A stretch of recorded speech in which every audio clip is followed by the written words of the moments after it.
and other similar backward social groups among Muslims and Christians had particularly no entry into the administrative apparatus. It was this imbalance which was sought to be redressed by providing for reservations in favor of such backward classes. In this sense, Dr. Rajiv Dhawan may be right when he says that the object of Article 16.4 was empowerment of the backward classes. The idea was to enable them to share the state power. We are accordingly of the opinion that the backwardness now this is very important and to be considered and noted. We are accordingly of the opinion that the backwardness contemplated by Article 16.4 is mainly social backwardness. It would not be correct to say that the backwardness under 16.4 should be both social and educational. The scheduled caste and scheduled tribes are without a doubt, the word used is the scheduled caste and scheduled tribes are without a doubt backward for the purposes of the clause. No one has suggested that they should satisfy the test of social and educational backwardness. Now, in the teeth of this, the 5 judges judgment comes into effect. And the 5 judges judgment, 9 judges have discussed this. And they say, and they give this dictum in spite of the fact that not in one, several judgments Honorable Supreme Court has also considered Article 141. And while considering the Article 141 that about the orders passed by the Supreme Court, its enforceability. In one of the latest judgments of small-scale industries versus Harmeet Singh, which is of 2010, volume 3 SCC, page 330, while interpreting Article 141, it was held that the decision of the smaller bench cannot override the decision of the larger bench in the Supreme Court also. But we have that judgment, and we have the consequence of that judgment. We have the consequence of the judgment which has resulted in declaring the provisions as ultra vires on the basis of this 5 judge judgment, sitting over the 9 judges judgment. And the 2 judges, of course, say that we are bound by the 5 judges judgment. So therefore, a situation has arisen which will have to be and needs to be and necessarily be looked into by this House and the Parliament to overcome this type of a situation. Otherwise, it will lead to a very bad situation, and therefore it has to be considered. In the end, I will also be suggesting what suggestion we can give with respect to overcoming this situation which has been brought. But before that, I'll come to the 2 other issues. There are 3 conditions which have been. The second condition is ascertainment of adequacy in service. Now, this is the second condition which has been imposed in Nagraj's case, in the state of UP case, in the Rajasthan case, relying on the Nagraj case, that before making promotion of scheduled castes and scheduled tribes by way of reservation, there has to be an ascertainment whether it is the adequacy in the service is there or not. It is absolutely impossible. This is a condition which, if it is enforced, which has now been directed to be enforced, if it is enforced, it is impossible to be achieved at. There cannot be an assessment with respect to whenever one promotion is going to be made with respect to scheduled caste, scheduled tribes. First, there should be an ascertainment about the inadequacy in the service. Inadequacy in the service can only be said. It can be said that they are already adequately represented and they are overreaching if they overreach the prescribed quota.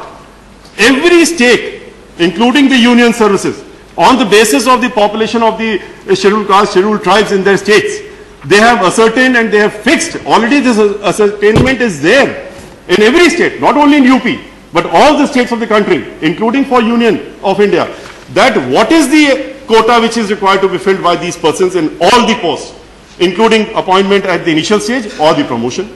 In UP it is 21% for scheduled caste, 2% for scheduled tribes. In some states it is more for scheduled tribes, less for scheduled caste. It depends on the all the situation which is existing in the respective states about their population.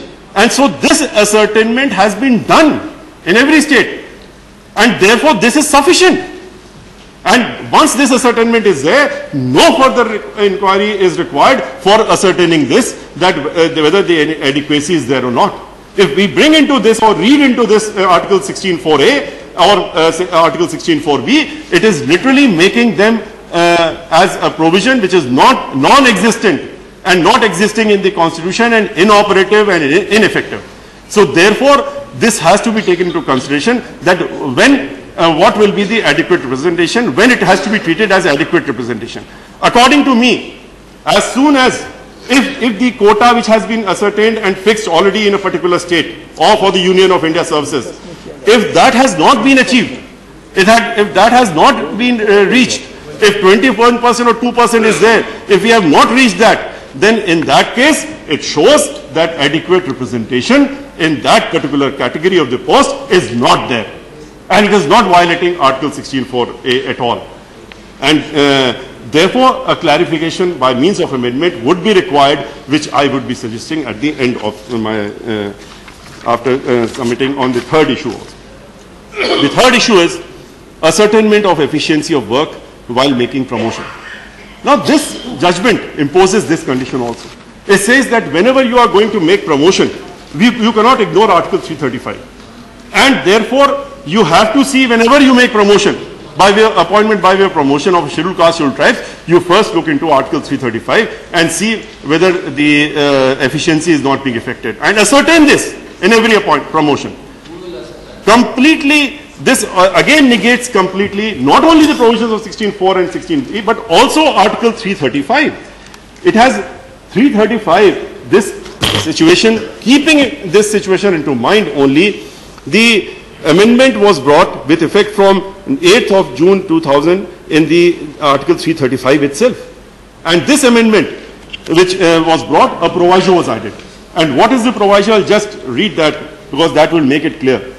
Provided that nothing in this article shall prevent in making of any provision in favor of the members of the scheduled caste and scheduled tribes for relaxation in qualifying marks in any examination or lowering the standards of evaluation for reservation in matters of promotion to any class or classes of services or posts in connection with the affairs of the union or the state.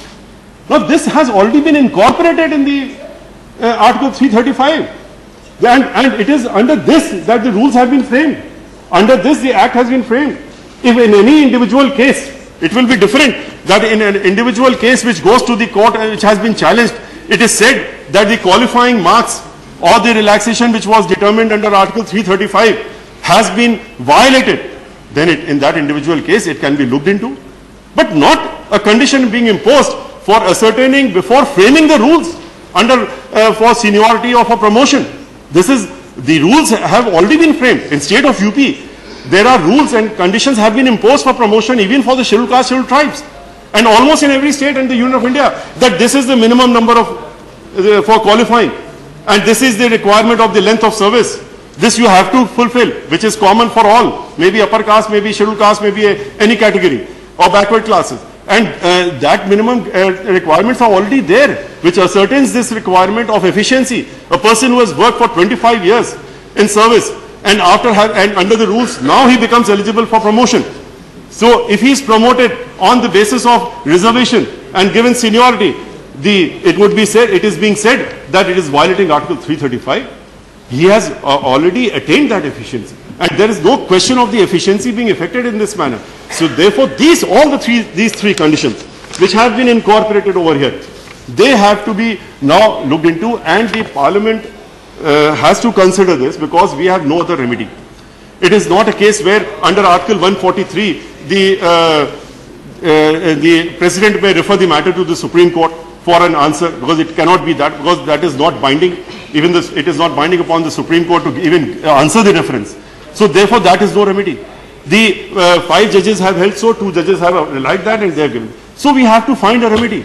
We are sitting here together, and that is why Sushri Mayawati ji, our leader, she has requested all the leaders of the parties to come together, sit together, and look into this aspect, and look into this grave situation by writing a detailed letter. Whatever I have said just now is already contained in her letter which she had given to everyone, and with the request that we should now apply our minds and sit and find out how to overcome this judgment. Now for that purpose, I would like to make a few suggestions with respect to the first issue of backwardness. Now since they are reaching the judgment of 9 judges and still holding that in spite of the name being declared under 341, 342 as that the backwardness is yet to be ascertained. Therefore, though it was not necessary at all But now since that judgment is come, therefore in my view, it becomes